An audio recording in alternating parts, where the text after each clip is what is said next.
अमरावतीत खासदार जनसंपर्क कार्यालयाचा वाद आणखीन पेटलाय। महिला काँग्रेसचे जिल्हाधिकारी कार्यालय परिसरात आंदोलन करताय। 20 दिवस उलटून देखील बळवंत वानखडे यांना कार्यालय न दिल्यानं काँग्रेस आक्रमक झाले। जिल्हाधिकारी कार्यालय परिसरात यावेळी जोरदार घोषणाबाजी देखील करण्यात येते।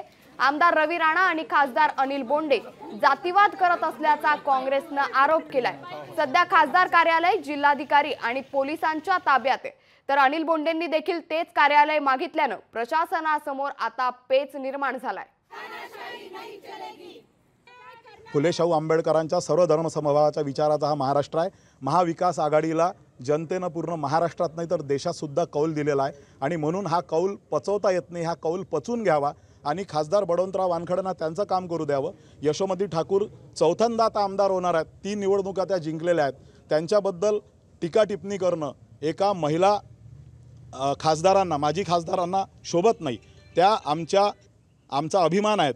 त्यांनी प्रचंड विकास कामे केलेली आहेत। महिला बाल कल्याण मंत्री असताना महिलांना न्याय देण्याचं काम त्यांनी केलेलं आहे आणि मग अशा पार्श्वभूमीवर हा विजय पचवता येत नसल्यामुळे विरोधकांनी सोशल मीडियावर आणि जिल्हाधिकारी कार्यालय ज्या पद्धतीनं दुजाभाव करत आहे त्या गोष्टीचा सुद्धा आम्ही या ठिकाणी काँग्रेस कमिटी व युवक काँग्रेस निषेध करतो।